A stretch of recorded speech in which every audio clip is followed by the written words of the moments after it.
अस्सलाम वालेकुम and a very good morning. जागो लाहौर में आप सबको खुश आमदीद कहते हैं जी। मैं हूं मुनीब आसिफ। मैं बिल्कुल ठीक ठाक हूँ। उम्मीद करती हूँ कि आप लोग भी जहाँ कहीं होंगे ठीक ठाक होंगे, अपना ख्याल रख रहे होंगे और साथ ही साथ अपने चाहने वालों का भी खूब ख्याल रख रहे होंगे। जनाब, हम लोग ना एक जदीद और मसरूफ़ दौर में ज़िंदगी गुजारे हैं और जहाँ पर हमें हर वक्त ना बहुत ज़्यादा मसरूफ़ रहना पड़ता है। एक दिन का सूरज फूटता है, तुलू होता है और हमें पता भी नहीं चलता है कि कब रात हो जाती है और कब अगला दिन जो है ना वो शुरू हो जाता है।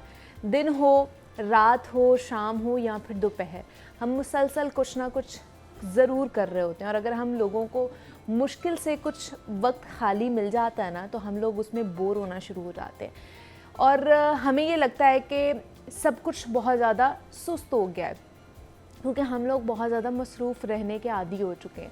तो हमें समझ नहीं लगती है कि जनाब अपने फ़ारिग वक्त में अगर हमें थोड़ा सा फ़ारिग वक्त मिल गया है तो उसमें क्या करें। हम अपनी इस कीमती फ़ारिग वक्त को सोशल मीडिया पर स्क्रॉलिंग करते हुए गुजार देते हैं। अब हमें अंदाज़ा ही नहीं होता है कि दरअसल ये जिसको हम लोग बोरियत कह रहे होते हैं, ये समझ रहे होते हैं, वो वक्त दरअसल हमारे अपने लिए कितना ज़्यादा इम्पॉर्टेंट हो सकता है कि हम अपने साथ बातचीत कर सकते हैं, अपने दिल और दिमाग को छोटी सी ब्रेक देकर उनकी बात सुन सकते हैं, दिल को समझाएं और अपने आप से बात करें। अपने आप से बात करने का मतलब ये है कि कुछ वक्त खुद को दें और उस वक्त में कुछ और नहीं करना आपने, क्योंकि बोरियत उस वक्त होती है जब हमारे पास अपने साथ करने के लिए भी कोई बात मौजूद नहीं होती है। और उसकी वजह ये है कि हम अपने साथ ना दोस्ती ही नहीं कर पाते हैं, हम अपनी ज़ात को एक्सप्लोर ही नहीं कर पाते। हमारी ज़ात भी हमारी एक बहुत कीमती दोस्त होती है और उस दोस्त से बातें करना भी बहुत लाजिम है, क्योंकि अगर आप उसको वक्त नहीं देंगे ना तो ये भी आपसे नाराज़ हो जाती है। जैसे कोई और दोस्त अगर आपका ज़िंदगी में होता है तो अगर आप उसको भी टाइम नहीं देते हैं तो वो भी नाराज़ हो जाता है। तो इसलिए कभी भी एहसास हो बोरियत का तो समझ लें कि जनाब आपका जो एक इंतहाई अहम साथी है ना वो आपसे बातचीत करना चाहता है और आपके वक्त का खैर ख्वाह है कि आप उसको वक्त दें। और फिर जब आपकी अपनी ज़ात से दोस्ती बढ़ेगी तो आपको एहसास होगा कि जो बोरियत का लफ्ज़ है ना आपके लिए अजनबी बन चुका है। हम लोगों ने ख़ुद को इस तरह से ट्रेन किया हुआ है कि हम ख़ुद को बहुत ज़्यादा मसरूफ़ रखते हैं। इवन दो कि अब हमारी हो गई है बिज़ी लाइफ, लेकिन फिर भी उसमें से थोड़ा सा वक्त निकलता है ना तो हम लोग बोर होना शुरू हो जाते हैं। तो हर वक्त कहीं ना कहीं मसरूफ़ रहना, और अगर खुशकिस्मती से कुछ फ़ारिग वक्त हमें मिल भी जाता है तो हमें उसमें बोरियत महसूस होती है, क्योंकि हमें पता ही नहीं चलता कि हमने ख़ुद से क्या बातें करनी है। तो यकीन करें कि आपका ये दोस्त आपको बहुत मिस करता है, बहुत ज़्यादा मिस करता है। तो इसकी बात सुने, उसके पास बैठे, उसको अपने सीने से लगा कर रखें, क्योंकि याद रखें कि जो बोरियत का मतलब ये नहीं है कि आप कोई पार्टी करने जा रहे हैं, ये कोई गेम खेल रहे हैं, यहाँ पे आपने सोशल मीडिया पे से स्क्रॉलिंग ही करनी है। बोरियत बहुत ज़रूरी है मुझे लगता है हमारी ज़िंदगी में। हमें फ़ारिग रहने का हुनर भी सीखना चाहिए। फ़ारिग वो वाला फ़ारिग नहीं है कि आपके पास कोई जॉब नहीं है, आपके पास कोई काम नहीं और आप कहें जी ये बड़ा अच्छा काम है कि हम फ़ारिग बैठे हुए हैं, वो काम नहीं है। मैं फ़ारिग या बोरियत का मतलब कह रही हूँ कि आपकी पूरी लाइफ बहुत ज़्यादा हैपनिंग है, आप अपनी जॉब भी कर रहे हैं, आप बाकी मामलात भी कर रहे हैं, लेकिन उसमें से अगर आपको थोड़ा सा टाइम मिल रहा है, क्योंकि मसरूफ़ ज़िंदगी है, हम इतनी ज़्यादा चीज़ों में इंडल्ज होते हैं और उनको अपने सर पे सवार किया होता है कि जब थोड़ा बहुत हमारे पास टाइम होता है तो हम उसमें समझ नहीं आ रही होती कि हम उसमें क्या करें, हम बोर फील कर रहे होते हैं। तो उसमें सबसे बेहतर होता है कि आप अपने से बात करें, अपने आप को एक्सप्लोर करने की कोशिश करें। लेकिन उसके लिए भी हमारे पास टाइम नहीं होता, क्योंकि हमें पता ही नहीं होता कि हमने अपने साथ बात क्या करनी है। आप अपने साथ किसी भी तरह की बात कर सकते हैं ताकि आपको पता चले कि आप सोच क्या रहे हैं। जब तक आपकी ये चीज़ें यहाँ तक नहीं पहुँचेंगी ना तब तक कोई फ़ायदा नहीं है। तो इसलिए अपने आप से बात करने की कोशिश किया करें। तो हम भी आपसे बात करने की कोशिश किया करते हैं कि जनाब मुख्तलिफ़ चीज़ों के हवाले से आप तक जो इन्फॉर्मेशन पहुंचाते हैं। अभी हमने आगे बढ़ना है, मज़ीद भी जनाब खाने पीने के हवाले से बात कर लेते हैं, क्योंकि हमारी जितनी भी हमें प्रॉब्लम्स होती हैं, बेशक हम वो किसी भी क्रॉनिक बीमारी में मुब्तला हो रहे हैं या फिर किसी इन्फेक्शन में मुब्तला हो रहे हैं, किसी भी ऐसी कह लें कि बीमारी में मुब्तला हो रहे हैं, उसका जो मेन कंसर्न या मेन कह लें कि कॉज होता है ना वो हमारी डाइट होती है। कि हम अपनी डाइट में ऐसी कौन सी चीज़ें ले रहे हैं जिसकी वजह से हमारी जो सेहत है कॉम्प्रोमाइज़ हो रही है या हम प्रोन हो रहे हैं किसी भी बीमारी के हवाले से। तो आज हमने बात करनी है यूरिक एसिड की, कि यूरिक एसिड का प्रॉब्लम क्यों इतना ज़्यादा बढ़ता जा रहा है, और इसमें ऐसी कौन सी चीज़ें हैं जो कि बहुत एक इम्पॉर्टेंट रोल प्ले करती हैं? वो डाइट हो सकती है, डाइट में ऐसे कौन से फूड ग्रुप्स हो सकते हैं, और अगर किसी को यूरिक एसिड हो गया है तो उनको कौन सी डाइट नहीं लेनी है?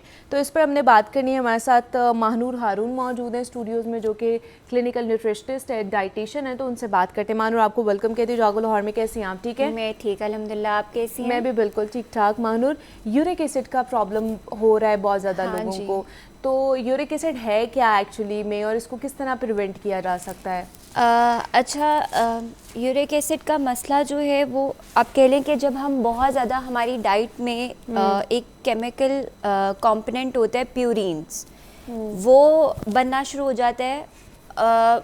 उस प्यूरिन रिच बेसिकली जब हम फूड्स लेना शुरू कर देते हैं तो एज अ बाय प्रोडक्ट जो है वो यूरिक एसिड जो है हमारी बॉडी में ज़्यादा होने लग जाता है। अब उसके जो सिम्टम्स हैं वो ये, सबसे पहला सिम्टम तो होता है कि आपके यहाँ पर कलाई में या आपके एल्बो में दर्द होना शुरू हो जाती है। अच्छा। बैक पेन्स होना शुरू हो जाती हैं, बॉडी पेन्स होना शुरू हो जाती हैं, जॉइंट पेन होती है बेसिकली, या तो ओवरऑल पाँव में दर्द होगी या पाँव की हील्स में दर्द शुरू हो जाती है। अच्छा। अब प्यूरिन रिच फूड्स की जब हम बात करते हैं तो सबसे जो बड़ा कल्प्रिट है वो है रेड मीट।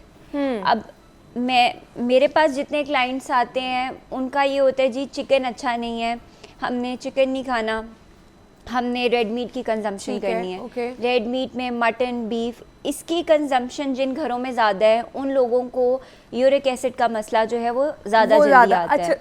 लेकिन जो लोग नहीं खाते हैं इतना रेड मीट, क्या उनमें भी ये पाया जा सकता है यूरिक एसिड का प्रॉब्लम? बिल्कुल, उनमें भी हो सकता है। जिन लोगों को किडनी स्टोन्स का मसला है या किडनी प्रॉब्लम्स हैं वो भी यूरिक एसिड की तरफ जो है, क्योंकि आपकी किडनी सही काम नहीं कर रही होती। अच्छा। तो यूरिक एसिड के मसले की तरफ ये भी लेकर जाता है, किडनी प्रॉब्लम्स। इसके अलावा जो है कुछ मेडिकेशंस हैं, जैसे पेन किलर्स हैं या एस्प्रिन्स हैं या कोई बीटा ब्लॉकर्स हैं या कोई ब्लड प्रेशर की मेडिकेशंस ले रहा है, वो भी यूरिक एसिड के मसले की तरफ लेके जाता है। ये ना भी हो तो जेनेटिक्स में आपके मदर या फादर में से किसी को है तो वो भी आपको like in the later stages, अगर आपकी डाइट सही नहीं है तो यूरिक एसिड के मसले की तरफ लेके जाता है। अच्छा। ये ना हो तो वो लोग जो कि चीनी का इस्तेमाल बहुत ज़्यादा करते हैं या सिरप्स का इस्तेमाल बहुत करते हैं। ये मार्केट में आजकल बहुत ज़्यादा शुगर स्वीटेंड सिरप्स हैं जो हम डाल कर टोस्ट के ऊपर लगा के खा रहे होते हैं, वो भी यूरिक एसिड के मसले की तरफ जो है लेके जाती है इन द लॉन्ग रन। मतलब ज़्यादा मीठा भी आपको यूरिक एसिड की तरफ लेकर जा सकता है। बिल्कुल, वो चाहे आप सिरप्स की फॉर्म में ले रहे हैं या फिर चीनी की फॉर्म में ले रहे हैं। बिल्कुल ऐसा ही है। ओके। कौन सी ऐसी चीज़ें हैं या फूड्स हैं जो हम ले सकते हैं अगर हमें यूरिक एसिड का प्रॉब्लम है? तो उसमें कौन कौन सी सब्जियां हैं जो जिसे हमें अवॉइड करनी चाहिए, और कौन कौन सी सब्जियां खा सकते हैं हम? अच्छा, आपको लीफी ग्रीन जो वेजिटेबल्स हैं यानी हरे पत्ते वाली जो सब्जियां हैं उनको अवॉइड करना है, जैसे मेथी है, पालक है, साग है और इसके अलावा गोभी। अच्छा, गोभी भी नहीं खा सकते? बिल्कुल, गोभी भी आपने लिमिट कर देनी है या अवॉइड करनी है। 15 दिन में एक दफ़ा या 20 दिन में एक दफ़ा आप इस्तेमाल कर सकते हैं। दालें जो हैं उनको भी आप अवॉइड करें। 15 दिन में या 20 दिन में एक दफ़ा आप दालें या चनों का इस्तेमाल कर सकते हैं, क्योंकि दालें और चने भी इंक्रीज़ करती हैं।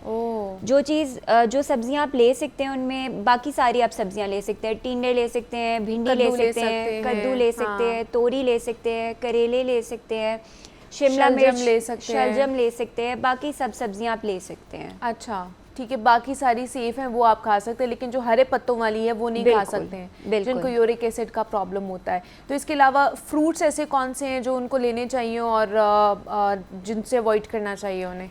अच्छा, फ्रूट्स जो हैं वो आप सारे ले सकते हैं। फ्रूट जूस नहीं लेना। फ्रूट जूस जो होता है उसमें फ्रूक्टोज का कंटेंट जो है वो ज़्यादा होता है, तो फाइबर तो होता नहीं है जब हम, क्योंकि हम छान के ले रहे होते हैं। तो फ्रेश जूस जो होता है, पहले लोग कहते थे अच्छा बहुत अच्छा होता है, लेकिन फ्रेश जूस जो है वो भी आपके यूरिक एसिड लेवल्स को, चाहे डब्बे वाला हो चाहे फ्रेश हो, आपके यूरिक एसिड लेवल्स को वो इंक्रीज़ करेगा, सिम्टम्स को मज़ीद ख़राब करेगा। अच्छा, होल फ्रूट्स का आप इस्तेमाल कर सकते हैं, जिसमें सबसे कॉमन एप्पल है। एप्पल जो है वो यूरिक एसिड लेवल्स को कंट्रोल करने में हेल्प करता है। इसके अलावा जो वो वाले फ्रूट्स जिनमें विटामिन सी का कंटेंट ज़्यादा है, जैसे कीवी हो गया, ऑरेंजेस हो गए, ओके। ग्रेप फ्रूट हो गया, ये सारे ये गुआवा हो गया, अमरूद जो है, ये विटामिन सी का बहुत अच्छा सोर्स है। Vitamin C rich foods plus vitamin C की सप्लीमेंट्स आपकी अच्छा। बॉडी से यूरिक एसिड को फ्लश आउट करने में हेल्प करता है। ओके, तो वो भी आपको रिलीफ देता है। बिल्कुल, ठीक है, क्योंकि मैंने देखा है कि जिनको यूरिक एसिड का प्रॉब्लम है वो बहुत ज़्यादा पेन बहुत में ज़्यादा, रहते हाँ हैं। जी। हर टाइम उनका जो है ना ये जॉइंट्स जो है ना वो स्वेल रहते हैं और उसमें पेन रहती है बहुत ज़्यादा। बिल्कुल। कहते हैं कि उसमें आपके क्रिस्टल्स बन जाते हैं। हाँ जी, उसको गाउट का बेसिकली नाम देते हैं। हाँ। यूरिक एसिड क्रिस्टल्स जो है वो बन जाते हैं। और इसमें ये है कि अगर आपको पेन मैनेजमेंट की कोई डाइट करनी है तो आप एंटी इन्फ्लेमेटरी चीज़ों का इस्तेमाल करें। अच्छा। जैसे अलसी के बीज यूरिक एसिड की पेन को कम करने में हेल्प करते हैं। ओह, वो एंटी इन्फ्लेमेटरी होते हैं। ओमेगा 3 का यानी गुड फैट का बहुत अच्छा सोर्स ओके। है। अब फ्लैक्स सीड्स को लोग गलती क्या करते हैं, उनको ऐसे साबित ले लेते हैं। उनको आपने हल्का सा दादर करके लेना है, अच्छा। हल्का सा रोस्ट करना है, फिर उनको हल्का सा दादर करके आप विद इन 30 मिनट्स उसको कंज्यूम कर लें। अच्छा। रखना नहीं है जार के अंदर, वो उसकी प्रॉपर्टीज़ को ख़राब करता है, यानी पड़ा रहेगा तो प्रॉपर्टीज़ जो है ना उसकी चेंज होती रहेंगी, तो उसकी अफादियत कम होती है। लेकिन आजकल तो वो बहुत ज़्यादा पाउडर फॉर्म में चल रहा है ना, कि आप उसको पाउडर फॉर्म में आप उसको शेल्फ लाइफ उसकी बढ़ जाती है तो आप उसको किसी भी तरह कंज्यूम कर लो। नहीं करना ये? नहीं, पाउडर फॉर्म में आपने नहीं लेना, उसको हल्का सा दादर करके फिर आप अंडे के ऊपर स्प्रिंकल करके ले सकते हैं। इसके अलावा सैलेड्स के ऊपर स्प्रिंकल करके ले सकते हैं। एप्पल साइडर विनेगर जो है वो पेन मैनेजमेंट में बहुत हेल्प करता है। अच्छा, एप्पल साइडर विनेगर की जो सबसे बड़ी गलती लोग करते हैं, जो सेब का सिरका होता है उसको पानी में डाल के लेना शुरू कर देते हैं। अच्छा। वो फायदे से ज़्यादा आपको नुकसान देगा। लिवर हेल्थ को कॉम्प्रोमाइज़ करता है क्योंकि एसिडिक होता है नेचर में। एक तो वो जिनको एसिडिटी का यानी तेजाबियत का मसला रहता है वो इसका इस्तेमाल ना करें, और जिन्होंने करना है इसका इस्तेमाल उसको सैलेड्स के ऊपर 1 से 2 टीस्पून सैलेड के ऊपर डाल के ले सकते हैं, तो वो सेफ है। अच्छा, वो पानी में डाल के नहीं पीना चाहिए? पानी में डाल के नहीं लेना, मतलब सलाद के ऊपर डाल के लेना। अच्छा, वो उसका जो है ना उल्टा ही कह लें कि असर होना शुरू हो जाता है, तो वो नुकसान हो जाता है आपको। पेपरमिंट टी का इस्तेमाल कर सकते हैं, पेन मैनेजमेंट में हेल्प करती है। पेपरमिंट टी क्या करती है, मसल्स को रिलैक्स करती है, नर्व्स को काम करती है। कभी कभार इतनी दर्द हो रही होती है पेशेंट्स को कि उनको समझ नहीं आ रही होती वो क्या करें, तो मार्केट में बहुत ईजिली अवेलेबल है पेपरमिंट टी, उसका इस्तेमाल कर सकते हैं। ठीक है, जो आपको पेन से रिलीफ देगी। अच्छा, आजकल क्योंकि सर्दियों का मौसम है तो क्या ये जो ड्राई फ्रूट्स और इन चीज़ों का इस्तेमाल कर सकते हैं जिनको यूरिक एसिड का प्रॉब्लम है? बिल्कुल कर सकते हैं। आमंड्स हो गए, वॉलनट्स हो गए, ये ओमेगा 3 का यानी गुड फैट्स का बहुत अच्छा सोर्स है। अच्छा। तो इसका इस्तेमाल लाजमी करें। कोशिश करें कि सॉल्टेड ना हो, अनसॉल्टेड फॉर्म का इस्तेमाल करें।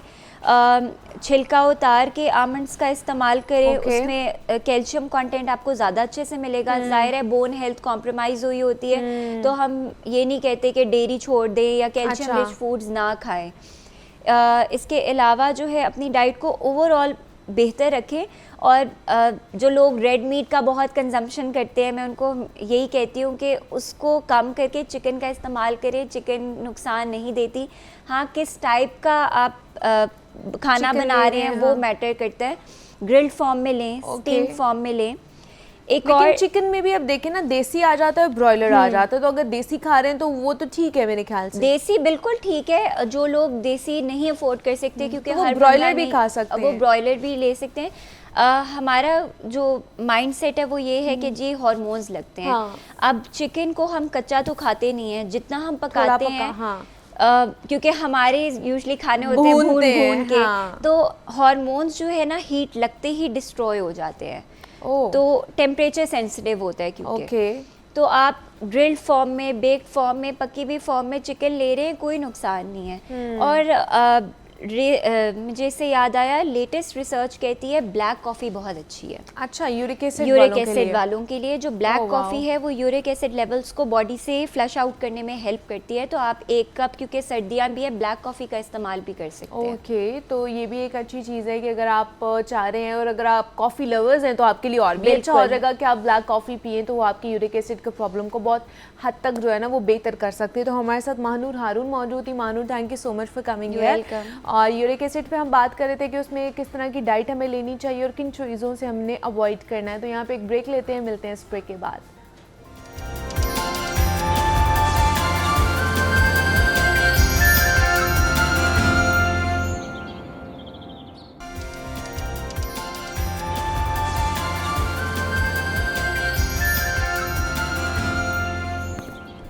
वेलकम बैक टू जागो लाहौर। जनाब, मज़ीद भी कुछ सेहत के मुतल्लिक ही बात कर लेते हैं। और आजकल आप जहाँ पर भी जाएं, किसी से भी बात करें तो ऑब्वियसली सेहत के मुतालिक बात होती है और पूछा भी जाता है कि जनाब आपको शुगर का मसला तो नहीं है, या बातों बातों में ये बात हो ही जाती है, कॉन्वर्जेशन निकल ही आती है कि हाँ भाई मुझे भी शुगर हो गई है या पहले नहीं थी तो अब शुगर का शिकार हम भी हो गए हैं। तो आप किस तरह पता लगवा सकते हैं कि आपको शुगर क्यों हुई है, या शुगर की कौन सी टाइप है, टाइप 1 है या फिर टाइप 2 है? क्योंकि ये शुगर का प्रॉब्लम, डायबिटीज़ का प्रॉब्लम बहुत ज़्यादा बढ़ता जा रहा है। तो अगर आप बहुत ज़्यादा प्रोन हैं तो आपने कौन सी चीज़ों को अवॉइड करना है और शुगर से बच किस तरह सकते हैं, उसको कंट्रोल किस तरह हमने करना है? और क्या ये जो जूसेस हैं, मिल्क शेक्स हैं, या आजकल स्मूदीज़ का भी बहुत ज़्यादा इस्तेमाल किया जाता है, क्या उनका हमें इस्तेमाल करना चाहिए अगर आपको शुगर है उसमें? तो उस पर हम बात करते हैं। बात करने के लिए हमारे साथ डॉक्टर तारिक महमूद साहब स्टूडियोज़ में मौजूद हैं, जो कि जनरल फिजिशियन है, और उनसे गुफ्तगू का आगाज़ करते हैं। डॉक्टर साहब, आपको वेलकम कहते हैं जागो लाहौर में। कैसे हैं आप? ठीक है, thank you so much. Doctor साहब, शुगर, डायबिटीज़ जिसको कहा जाता है, बहुत ज़्यादा प्रोन होते जा रहे हैं हम। मेरे ख्याल से ये वो वाही चीज़ है जिसमें हम बहुत आगे जाते जा रहे हैं, और दिन ब दिन हमारा जो नंबर है ना वो पहले पे आ ही जाएगा किसी न किसी हद तक, मुझे लग रहा है 1-2 सालों में। तो मुझे बताइए कि सबसे बड़ी क्या गलतियाँ हम करते हैं कि हम शुगर का शिकार हो जाते हैं? जी, बिस्मिल्लाहिर्रहमानिर्रहीम। मैं समझता हूँ कि आपने ये बहुत अच्छा टॉपिक चुना। रीज़न क्या है कि पाकिस्तान इस वक्त दुनिया में डायबिटीज़ में नंबर 1 पे है। अगर रेशो निकाली जाए, हाँ। वैसे तो चाइना की आबादी इंडिया की हमसे ज़्यादा है, तो नंबर ऑफ़ पेशेंट शायद वहाँ पे ज़्यादा हो, लेकिन अगर उसकी रेशो निकाली जाए तो हम टॉप पे हैं। अच्छा जी। अच्छा, देखिए, आपसे 40-50 साल आप पीछे चले जाएं तो मेरा हार्डली कोई पेशेंट आपको मिलता होगा जो डायबिटीज़ का होगा। तो इन 50 सालों में हुआ क्या है कि आज हम टॉप पे आ गए हैं? हमने अपना लाइफस्टाइल, अपना खाना पीना। अच्छा, एक चीज़ मैं क्लियर कर दूं कि शुगर जो है ये कोई ऐसी बीमारी नहीं है।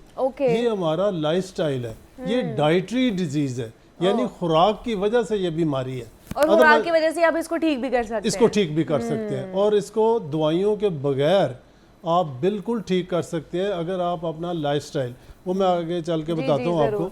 अब हम क्या कर रहे हैं कि हमने कार्बोहाइड्रेट्स का इस्तेमाल, जिसमें आपकी फिजी ड्रिंक्स, जूस, उसके अलावा बेकरी आइटम्स, उसके अलावा नान, चावल, आलू, इसका ना बेतहाशा इस्तेमाल शुरू कर दिया। अच्छा, पहले क्या होता था कि हमारी डाइट में कार्बोहाइड्रेट्स कम होते थे, हाँ। और फैट ज़्यादा होती थी, किसी हद तक प्रोटीन वो हो जाती थी। लेकिन अब हमने, अमेरिकन एक एंसल कील था, उसने स्टैंडर्ड अमेरिकन डाइट बनाई। अच्छा। उसने कहा जी आप ये एनिमल फैट जो है, देसी घी वगैरह, मक्खन, इसको छोड़ दें। हाँ। ये आपको हार्ट अटैक करेगा, ये आपको हाँ। ब्लड प्रेशर करेगा। हाँ। ठीक है जी। उसने उसकी वजह से जब ये छोड़ा तो कार्बोहाइड्रेट ज़्यादा आ गए। फिर जितना हमारा फास्ट फूड है, उसके अलावा आप अंदाज़ा करें जो सीड ऑयल है हम इस्तेमाल कर रहे हैं, ये 2-3 चीज़ें जो है इतनी मिजरेबल हैं। अच्छा। फिर 8 बीमारियाँ, उसमें diabetes, blood pressure, cardiovascular disease, उसके बाद जिगर की बीमारियाँ, किडनी की, दिमाग की, फीमेल्स में पॉलीसिस्टिक ओवरीज, और इवन कैंसर तक। ये चीज़ें कौन कर रहे हैं? आपका कार्बोहाइड्रेट्स, फास्ट फूड, आपका सीड ऑयल और प्रोसेस्ड फूड। हर वो फूड जो किसी फैक्ट्री से निकल के आया है वो दैट इज़ प्रोसेस्ड। अच्छा, प्रोसेस्ड फूड में क्या होता है कि एक्चुअली हमारे जिस्म को चाहिए होता है फाइबर। हाँ। हमारे अंदर 10 ट्रिलियन सेल्स हैं जिस्म में, और 100 ट्रिलियन बैक्टीरिया हैं जो कि बेनिफिशियल है हमारे लिए। उनकी खुराक जो है वो फाइबर है। जब हम फाइबर नहीं लेंगे तो वो हमारी इंटेस्टाइन की जो इंटरनल लेयर है उसको खाना शुरू कर देंगे, और उससे क्या होगा? उससे लीकी गट, यानी आपकी जो गट इंटेस्टाइन है उसमें आप सुराख हो गए। वो पहले जो मुज़िर चीजें थी उसको अंदर जज़ब नहीं होने देती थी। हाँ। अब वो जज़ब होनी शुरू हो गई है, टॉक्सिन्स, और वो तमाम बीमारियों का, जिसमें हमारी ऑटो इम्यून डिजीज़ हैं, इसके अलावा इवन हार्ट डिजीज़ हैं, वो सारी शुरुआत यहाँ से हमने की। ठीक है जी। अब आप अंदाज़ा करें कि हमारे ये 3-4 चीज़ें हैं जो कि लीकी गट कर सकती हैं। एक फ्रुक्टोज, जो कि जूस में है, जूस में, हाँ। उसके अलावा आपका ग्लूटेन जो कि गंदम में है। उसके अलावा अल्कोहल, उसके अलावा आपका स्ट्रेस, अच्छा, ये सारी चीज़ें जो हैं ये मिल के, और सीड ऑयल, ठीक है। ये सारी चीज़ें मिल के लीकी गट करती हैं और वो सारे चीज़ें अब्जॉर्ब होना शुरू हो जाती हैं। अब मैं एक चीज़ आपको बताऊंगा कि एक बंदा है वो चाहता है कि जी मेरी तो शुगर मैं चेक कराता हूँ तो मेरी तो ठीक निकलती है, ठीक है, मेरी फास्टिंग भी ठीक है, खाने के बाद भी ठीक है।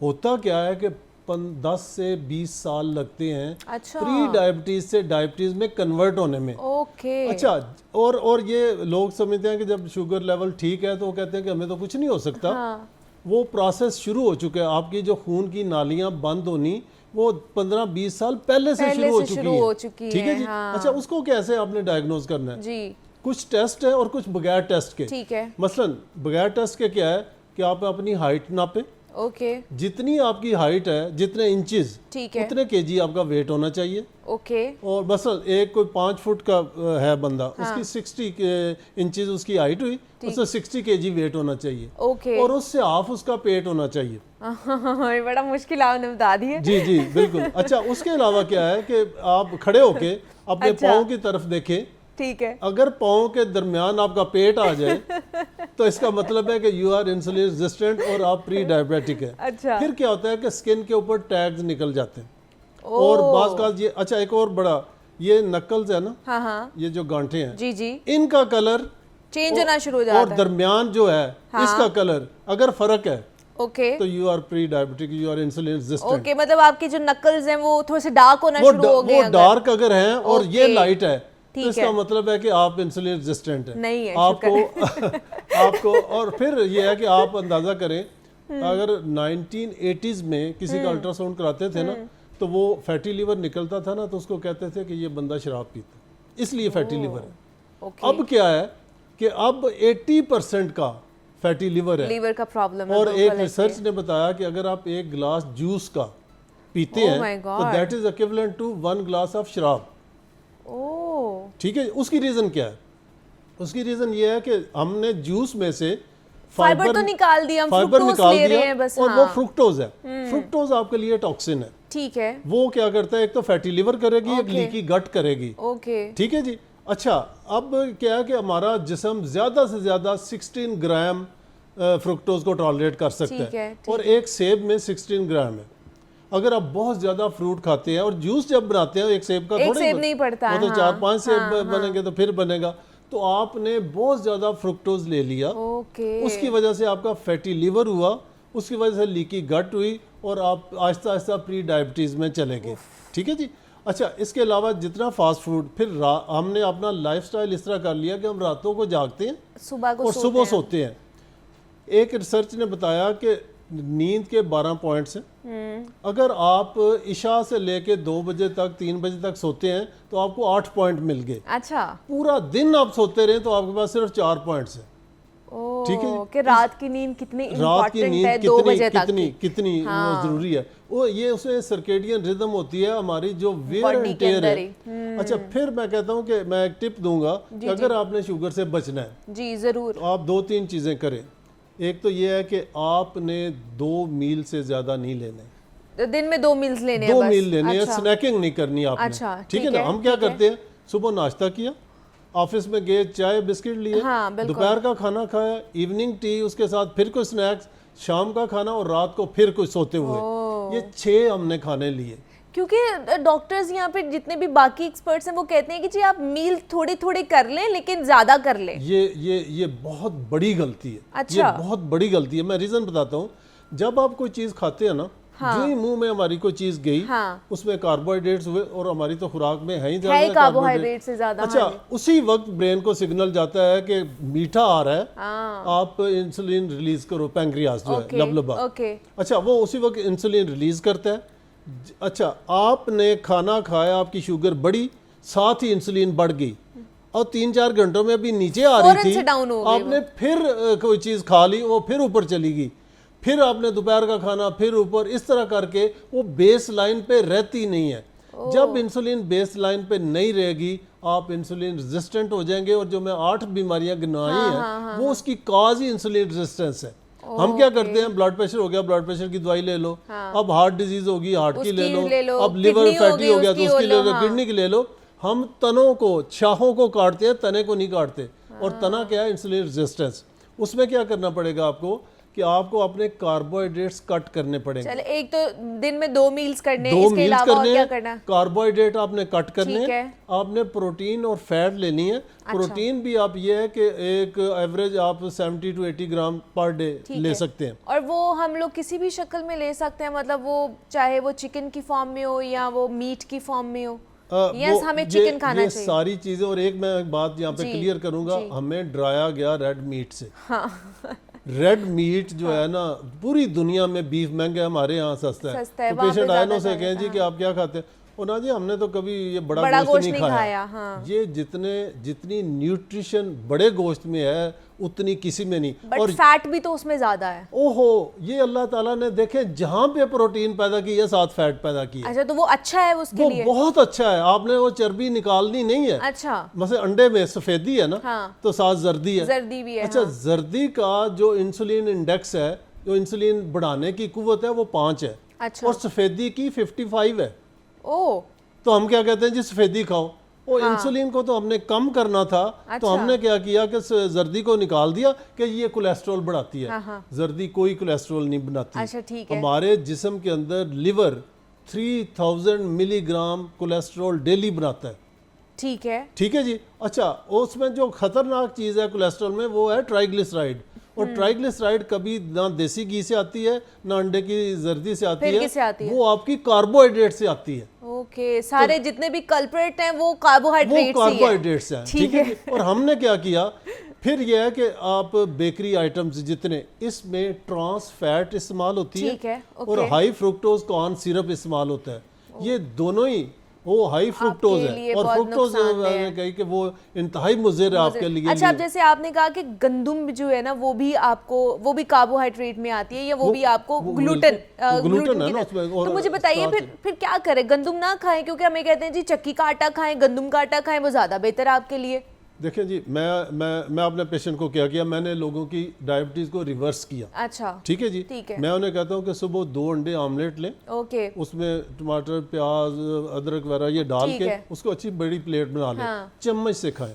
ठीक है। उसके साथ 1 कप चाय ले लें बगैर चीनी के। ओके। ठीक है ना, ये आपका। और नाश्ता लेट करें, नाश्ता फौरी तौर पे ना करें। 12 बजे आप 11-12 बजे नाश्ता करें। उसकी रीज़न क्या है कि जब आप सुबह उठते हैं ना, अल्लाह ताला को पता है कि इसने उठ के अब काम करने हैं। वो कुछ हार्मोन्स ऐसे रिलीज होते हैं जो सुबह आपका शुगर लेवल, इसको डाउन फिनोमेना कहते हैं, वो हाई कर देते हैं। लिहाजा आपको अर्ली मॉर्निंग कुछ लेने की जरूरत नहीं है। ओके। अच्छा, ये लेट क्यों करना है कि हमने 6 आवर्स में 6 घंटे हमारी ईटिंग विंडो होनी है, 18 घंटे हमारी फास्टिंग विंडो होनी है। ठीक है। अच्छा, ये आपने कर लिया। उसके बाद अगर दिन में आपको भूख लगती है तो आप नमकीन नींबू पानी ले लें। अच्छा। एप्पल साइडर विनेगर 2 चम्मच डाल के पानी में, वो ले लें। ग्रीन टी ले लें, ब्लैक कॉफी ले लें, ब्लैक टी ले लें। आपकी भूख खत्म हो जाएगी। सही। फिर 6 बजे आप क्या करें, आप सैलेड की 1 प्लेट लें, उसके ऊपर 3 चम्मच ऑलिव ऑयल के वो डाल लें। साथ जो भी घर में सालन बना हुआ है, आलू ना हो। ठीक है। और उसके साथ एक छोटी सी चपाती, वो भी चक्की के आटे की।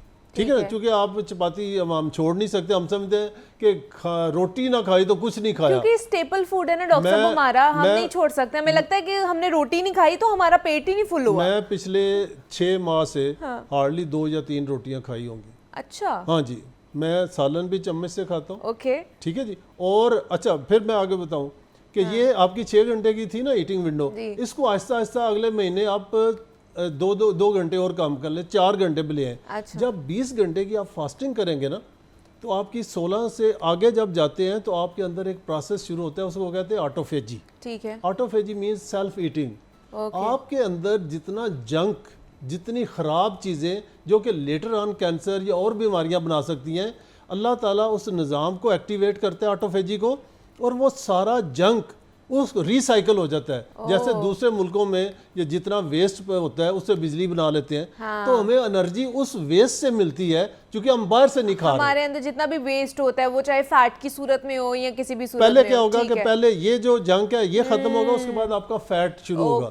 अच्छा, महीने में 1 दफ़ा नहीं तो 2 महीने में 1 दफ़ा आप 3 या 4 दिन की फास्टिंग जरूर करें, रोजा जरूर रखें। ठीक है जी। उसके उसमें एक सिर्फ अलग, आपने हाँ। ये 3-4 चीजें जैसे मैं बताया कि नींबू पानी, एप्पल आगे साइडर, रोजे तो वैसे भी जी आ जी रहे हैं, वो आ हाँ, रहे हैं, वो बेहतर हो अच्छा जाएंगे। रोजे का बजाय इसके कि हम फायदा लें हाँ। रमजान में, हम हम उसका क्या करते नुकसान हैं, उठाते दबा हैं। के सहरी और दबा के दबा के अफ्तारी, अफ्तारी करते ठीक है हैं, जी। इतने कार्बोहाइड्रेट यूज होते हैं, तो जो हमने फायदा लिया था वो हमने नुकसान अच्छा, कर लिया। लेकिन डॉक्टर साहब जिनको डायबिटीज होती है उनको तो थोड़ी थोड़ी देर बाद भूख लग जाती है, उनकी तो बहुत ज्यादा वो होती है क्रेविंग्स, और उनको स्टार्विंग हो जाती है बहुत ज्यादा, वो क्या करें फिर? एक चीज याद रखें, जब आप कार्बोहाइड्रेट्स लेंगे, हाँ। आपको क्रेविंग होगी, आपको भूख भी लगेगी। जी। रीजन क्या होती है कि जब भी आप कार्बोहाइड्रेट लेते हैं आपकी इंसुलिन रिलीज होती है। इंसुलिन, किसी पेशेंट को आप इंसुलिन का जो इंजेक्शन लगा रहे हैं ना, हालांकि टाइप 2 में इंजेक्शन नहीं लगता है, हाँ जी। नहीं देना चाहिए इंसुलिन का, तो जो लोग इंसुलिन लेते हैं ना उसको फौरन बाद उन्हें भूख लग जाती है, और अगर उन्हें कुछ ना दिया जाए तो वो कांपने शुरू हो जाते हैं, ठंडे पसीने आने शुरू हो जाते हैं, ठीक है ना, शुगर लेवल लो लो हो होता है। जाती है, बिल्कुल। लेकिन अगर आप कार्बोहाइड्रेट बहुत कम कर दें, आपकी भूख खत्म हो जाएगी। अच्छा। प्रोटीन और फैट आपको स्टाइटी देती है, ठीक है ना, फीलिंग ऑफ फुलनेस होता है ना जी आपको, जी हाँ। बिल्कुल, तो आपको भूख नहीं लगेगी।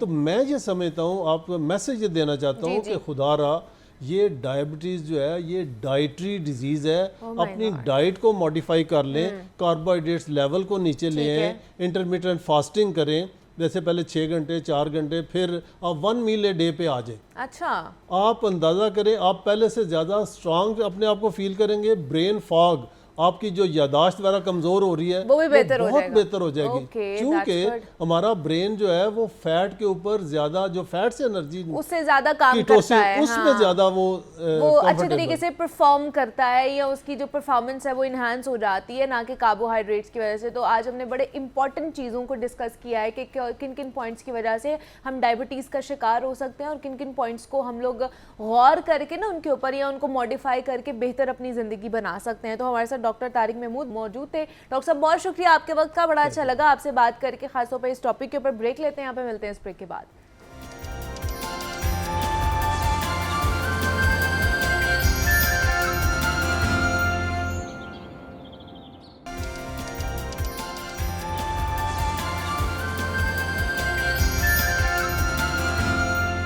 और आपको बताएं कि अक़वाम मुत्तहिदा के मुताबिक दुनिया की आबादी 8 अरब हो चुकी है। भारत पहले नंबर पर, जबकि चीन जो है वो दूसरे नंबर पर है, और पाकिस्तान का नंबर अब 5वां है। और तरक्की याफ्ता और मजबूत मशरक़ के ममालिक की फ़हरिस्त में हम 51वें नंबर पर बराजमान हैं। हालात ये हैं कि 2 करोड़ 70 लाख बच्चे स्कूल से बाहर हैं, और सिर्फ लाहौर में लाखों बच्चे स्कूल की दहलीज तक पहुँच ही नहीं सकते। और उसके अलावा देखा जाए तो वालिदैन जो है उनका इलाज तक करवाने की सहूलत से महरूम है। हस्पताल मरीज़ों का बोझ उठाने से कासिर है। बाहर निकले तो यूँ लगता है कि सारे का सारा लाहौर ही सड़क पर निकल आया है। पब्लिक ट्रांसपोर्ट के लिए सरकारी बसेस ही नहीं है, सिवाय मेट्रो, ऑरेंज लाइन या फिर स्पीडो बस सर्विस के। बाकी की आवाम जो है वो पैदल चलने पर मजबूर होती है, या रिक्शों पर वो सफ़र करने पर मजबूर है।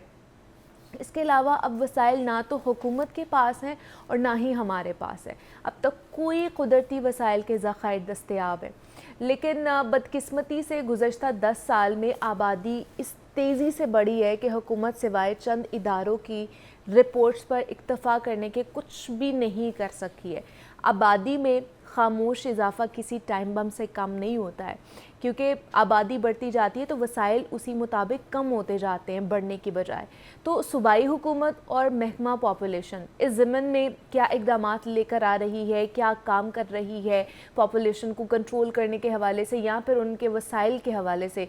तो इस पर आज हमने बात करनी है। इस पर बात करने के लिए हमारे साथ स्टूडियोज़ में आतिफ़ परवेज़ मौजूद है, नुमाइंदा लाहौर न्यूज़। आतिफ़, आपको वेलकम कहते हैं जागो लाहौर में, कैसे हैं आप? जी थैंक यू, मैं ठीक हूँ, आप ठीक हैं?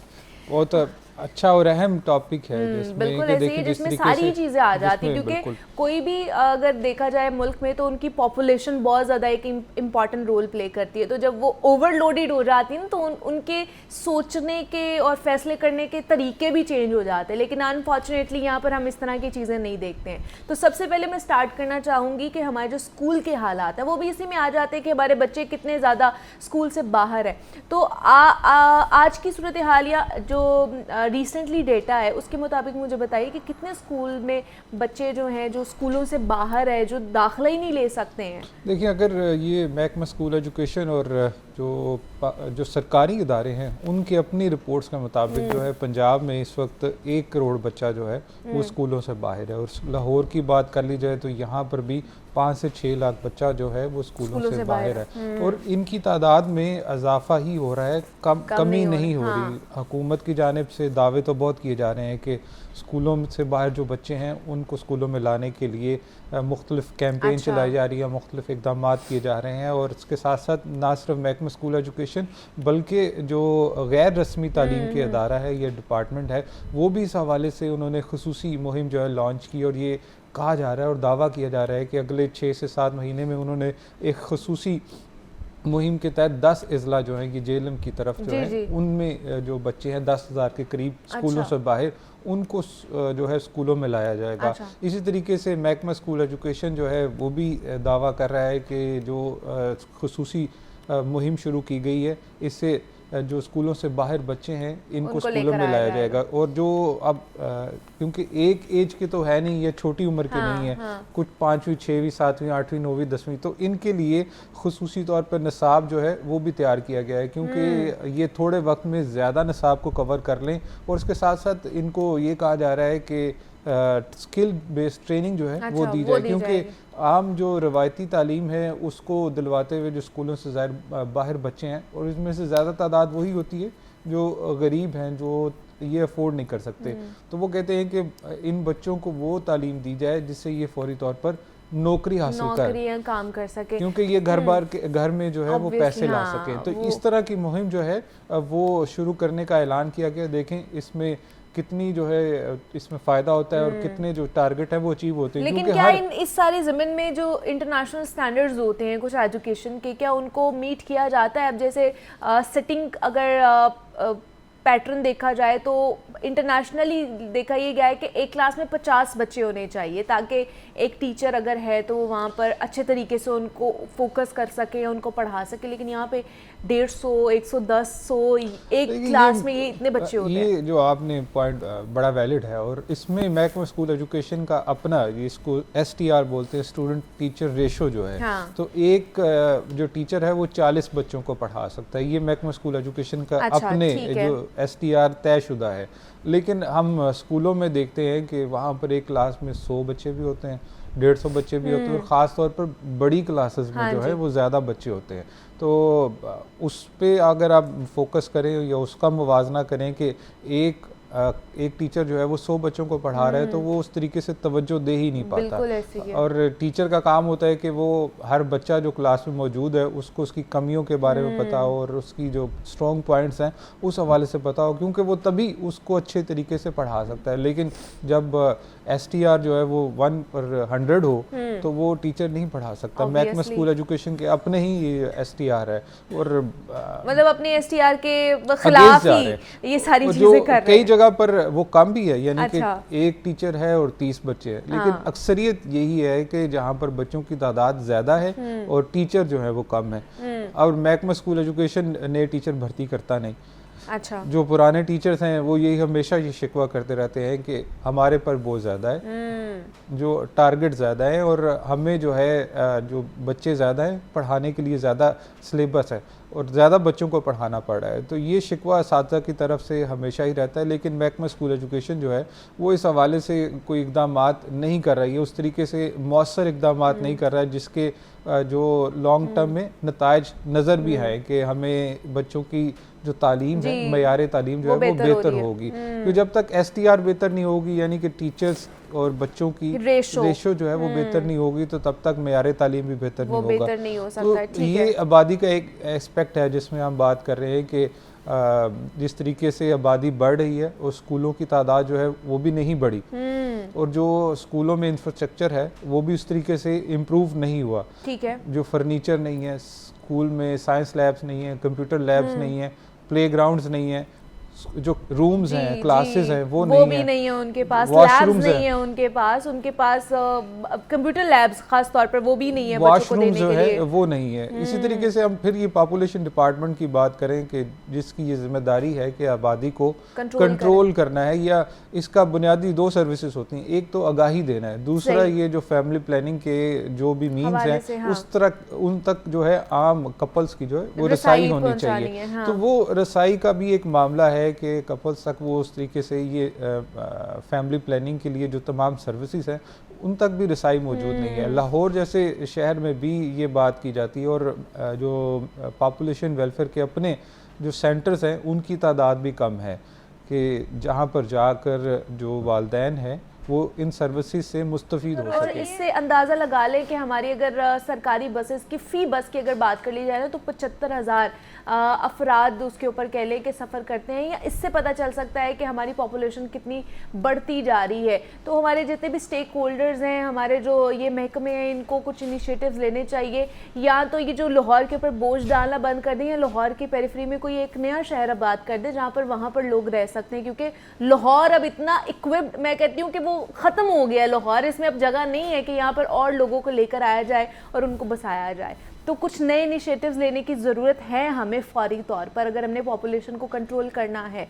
तो हम आतिफ परवेज से बात कर रहे थे। आतिफ, बहुत शुक्रिया आपके वक्त का कि आप यहाँ पर आए। जनाब, अब कुछ बात कर लेते हैं हुकूमती सतह के हवाले से, ख़ासतौर पर मरकज़ की हुकूमत के हवाले से और पंजाब की हुकूमत के हवाले से, क्योंकि गुम का शिकार है। बहुत सी चीज़ें हमारे सामने आ रही होती हैं, पाकिस्तान मुस्लिम लीग नून की तरफ से भी, पीपल्स पार्टी की तरफ से भी। हम देखते हैं कि जनाब दोनों का इत्तेहाद मौजूद है, लेकिन कहीं ना कहीं तनकीदी निश्तर भी चलाए जा रहे होते हैं, और ख़ासतौर पर पीपल्स पार्टी की तरफ से ये ज़्यादा तनकीदी जो निश्तर है वो चलाए जा रहे होते हैं। और सबसे पहले जो कह लें कि आके बोला जाता है वो बिलावल भुट्टो जरदारी की तरफ से। फिर हम देखते हैं कि गवर्नर पंजाब भी कहीं ना कहीं तनकीद का निशाना बना रहे होते हैं पाकिस्तान मुस्लिम लीग नून को।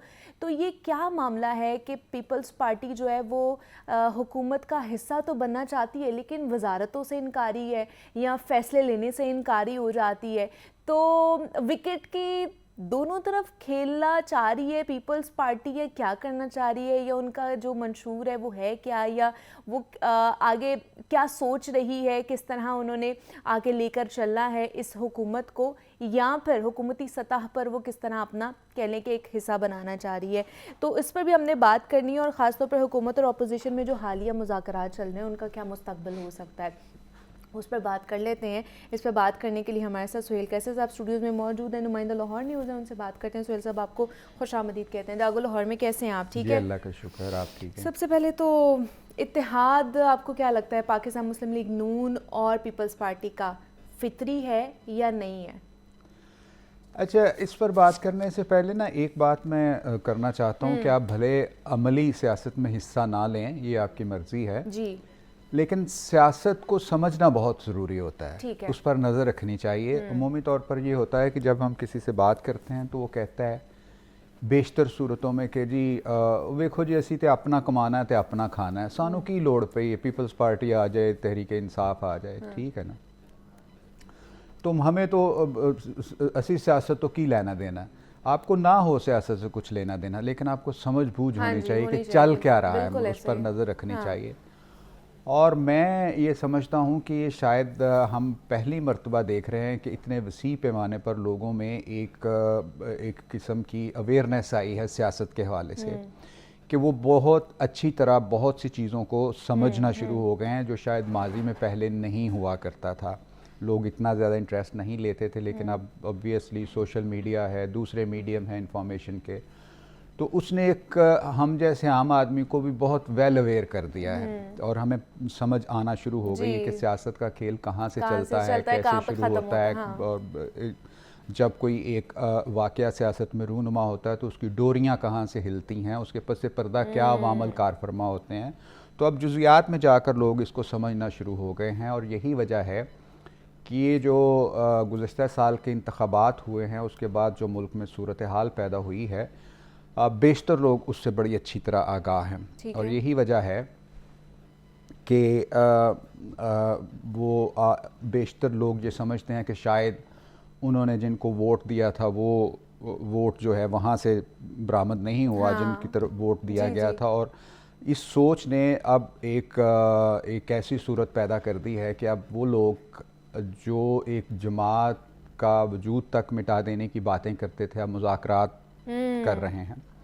और ना सिर्फ सामने के मुज़ाकरात हो रहे हैं, बल्कि पसे पर्दा भी मुज़ाकरात चल रहे हैं। ठीक है ना, तो ये सारा उस सोच का नतीजा है जो आम आदमी के अंदर आई है कि नहीं यार ये बात गलत है। हाँ। कि अगर 2018 में इस तरह की सूरत हाल पैदा हुई थी तो अब ये नहीं है कि 2024 का भी अब यही अब मिसाल देते रहे जी कि वो जो 2018 में भी तो यही हुआ था ना, हुआ था और अभी ये तो हो जाएगा। अब भी ये हो जाएगा तो फिर क्या। तो अब वो उस सारे सिनेरियो का ये नतीजा निकला है कि अब मुज़ाकरात का तो एक अमल शुरू हो गया है। अच्छा ठीक है। अच्छा ये तो और दूसरी बात आपने की पीपल्स पार्टी और नून लीग की। जी। हमारे एक दोस्त ना पुलिस के बहुत खिलाफ लिखा करते थे।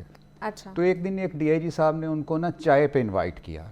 ठीक है। वो गए, चाय पी, उन्होंने कहा मोहतरम यार आप क्यों इतना पुलिस के खिलाफ। उसने ये करते। उसने कहा यार देखो मेरी बात सुनो, ये जो सिस्टम है ना हमारा, ये अशराफिया के मुफादात का तहफ़्फ़ुज़ करने के लिए आप कुछ भी लिखते रहें। अच्छा। ये ऐसे चलता रहेगा। अच्छा। तो आप क्यों अपनी सलाहियतों को ज़ाया करते हैं। मतलब उसने पूरा एक बयान कर दिया कि भाई अच्छा। अब हुआ ये कि आप ये देखिए कि इस सिस्टम को जब थोड़ा सा जो हमारे मुल्क में चल रहा है कुछ खतरात लाहक हुए तो सारी सियासी पार्टियां इकट्ठी हो गई। हाँ। वो भी इकट्ठे हो गए जो एक दूसरे को, मतलब मैं हैरान होता हूँ पीपल्स पार्टी और नून लीग के इत्तेहाद पर कि जो नून लीग ने बेनज़ीर भुट्टो साहबा के हवाले से जो किया था और फिर जिस तरह से ये एक दूसरे को मतलब आंखें दिखाते रहे हैं और जिस तरह एक गलत जुबान एक दूसरे के बारे में बहुत ज्यादा तनकीदी निश्तर चलाए गए, लेकिन जब उन्होंने देखा ऐसे यूज किए जब उन्होंने देखा कि अब ये जो सिस्टम है ये ख़तरे में चल रहा है और अगर ये एक जमात जिसके बारे में ये तासुर है कि अगर वो दोबारा बरसर इक़्तिदार आती तो शायद इस सिस्टम में कुछ तब्दीलियाँ ले आएगी, तो फिर उन्होंने कहा कि नहीं वो तो ठीक है, सियासत में सब जायज़ है, फिर वो सारे इकट्ठे हो गए। उसमें कोई एक पार्टी बता दे मुझे जो नुमाया पार्टी है जो इस हुकूमत का हिस्सा नहीं बनी। कोई भी नहीं। अच्छा इस सिनारियो को देखकर ना मुझे एक शख्सियत याद आती, उसका नाम है मैकावली। कभी आपको मौका मिले तो उसकी एक बुक है द प्रिंस।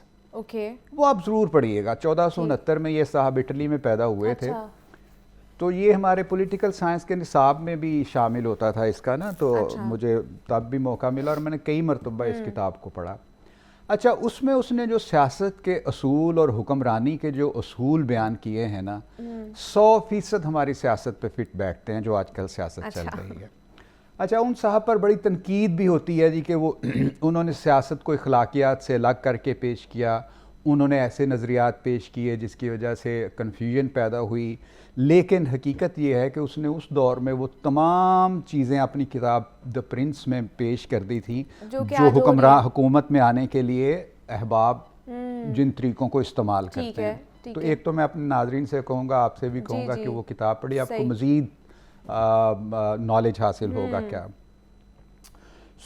जहाँ तक रही बात अब इनके इत्तेहाद की, तो मैं तो इसको शुरू से ही कोई फितरी नहीं गर्दानता कि इनका बनता नहीं है। दो बड़ी पॉलिटिकल पार्टीज़ हैं और इन पॉलिटिकल पार्टीज़ के अपने अपने मंशूर हैं, अपने अपने एक सिनेरियो है जी कि हम ये चलकर ये करेंगे, आगे जाकर अवाम के लिए ये करेंगे, लेकिन मजबूरन इनको इकट्ठा होना पड़ा। पिछले 77 साल से यही हो रहा है ना, यही हो रहा है ना। हम जितना रो लें ये मामला हल होने को नहीं है। लेकिन जिस तरह शदोमत से अब इस पर लोगों का रिएक्शन आया है आम आदमी का, और अब जिस तरह इस पर बात हो रही है, तो ऐसे में पीपल्स पार्टी के लिए या विकेट के दोनों तरफ खेलना कोई आसान काम नहीं रहा। मतलब देखिए कि पीपल्स पार्टी बिलाशुबा एक मुल्क की बड़ी सियासी जमात है और इसमें कोई शक नहीं कि माजी में मतलब जुल्फ़िकार अली भुट्टो साहब के बहुत सारे उनसे हमारे इख्तलाफात भी हैं, हो सकते हैं, और बहुत सी उनकी चीज़ें गलत भी हो सकते हैं। इंसान है, हर इंसान से गलतियाँ होती हैं, लेकिन पाकिस्तान के लिए बड़ी अच्छी चीज़ें भी की हैं। एक तो जो पाकिस्तान का एटॉमिक प्रोग्राम था, और अक्सर ये कहा जाता है कि उनको सज़ा दी गई एटॉमिक प्रोग्राम के एक डिक्टेटर के ज़रिए, और फिर 45-50 साल के बाद अदालत ने कहा नहीं जी उनको गलत तौर पर सजाए मौत दी इंसाफ गई। तो देखिए देख लीजिए 40-50 साल बाद मिला है। एक तो उनका ये बड़ा क्रेडिट रहा कि उन्होंने भरपूर दबाव के बावजूद जो हमारा एटॉमिक प्रोग्राम था उसको जारी रखा, और उससे भी बड़ी चीज़ ये रही कि 1973 का मुत्तफिका आइन उनकी तरफ से दिया गया। अब आगे आने वालों ने इक़्तिदार के लिए जो उसका हुलिया बिगाड़ा, पहले हमारे डिक्टेटर थे जनरल ज़िया-उल हक साहब, उन्होंने मतलब उस आइन का सत्यानाश किया।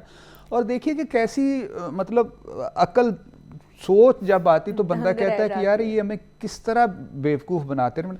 यानी एक रेफरेंडम हुआ मुल्क में, सदर ज़िया-उल हक साहब को सदर बनना था, ठीक है, उसकी कोई आइनी शिक पूरी करने के लिए रेफरेंडम कराया गया। तो उसमें सवाल ये रखा गया कि आप मुल्क में इस्लामी निज़ाम का नफाज चाहते हैं या नहीं, हाँ या ना। अब कौन कहेगा जी मैं नहीं चाहता? अच्छा, अक्सरियत ने कहा जी हाँ चाहते हैं। उन्होंने कहा अगर चाहते तो फिर मैं सदर जे 5 साल ले। अच्छा, वो सदर बन गए मुल्क के। अच्छा और उस रेफरेंडम को मैंने कवर किया था हू का आलम पोलिंग स्टेशंस पर। अच्छा, और एक पोलिंग स्टेशन पर मैंने देखा एक खातून अपने बच्चों को लेकर आई हुई थी, वो बच्चों को सिखा रही थी बेटा इस पर ऐसे मोहर लगाओ। वो सारा अमला, वो ख़वातीन को स्वेटर बुन रही थी, कोई चाय पी रहा, वो मोहरें लगा रहे हैं बच्चे और वो डाल रहे हैं। मतलब उसने कहा जी ठीक है, इस्लामी निज़ाम का नफाज चाहते तो फिर मैं 5 साल ले सदर से। और फिर आइन का उन्होंने जो हुलिया बिगाड़ा। देखें, जब आप एक कॉमन सेंस की बात है कि मैं अगर नाजायज़ तौर पर किसी जगह पर कब्जा करता हूं तो मुझे अपने हवारियों को खुश करने के लिए बहुत कुछ करना पड़ेगा ताकि मेरा कब्जा बरकरार रहे। जब कोई मेरे खिलाफ कार्य हुए तो वो मेरी मदद करें, मेरे हवारी, ठीक है। तो यही हाल डिक्टेटरों का होता है। कभी मजलिस शूरा बना दी उन्होंने। लेकिन चले अभी तो डेमोक्रेसी है ना, डेमोक्रेसी आपको लगता है कि वो अच्छे तरीके से चल पा रही है? यहाँ पे ये जो इत्तेहाद होकर जो हुकूमतें बनती हैं, अगर चले अभी वाली हुकूमत की बात कर ली जाए तो आपको लगता है? पहली बात तो ये है कि आप ये डिफाइन करें कि डेमोक्रेसी है।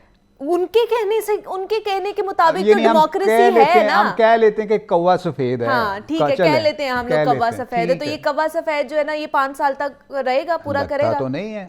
अच्छा, मतलब ये है कि मैंने आपको मतलब 5 साल पहले ही लोगों को पता चलेगा कि कौवा काला ही है, कौवा काला ही है। हाँ, मतलब ये देखें ना, आप जिस तरह से फिर आगे पॉलिटिकल सिनेरियो चेंज होने जा रहा है या उसके कुछ क्राइम दिखाई दे रहे हैं, तो उससे लगता है कि ये सिस्टम शायद 5 साल तक नहीं चल सकेगा। ठीक है। और बाकी जाहिर है मुस्तकबिल का हाल तो अल्लाह ताला ही बेहतर जानते हैं ना। जो बज़ाहिर बता सकता है कि हवा या ये ऊंट जो है किस करवट बैठेगा। बज़ाहिर जो चीजें चल रही हैं उसमें तो लगता है कि ये शायद 5 साल पूरे नहीं कर सकेगा।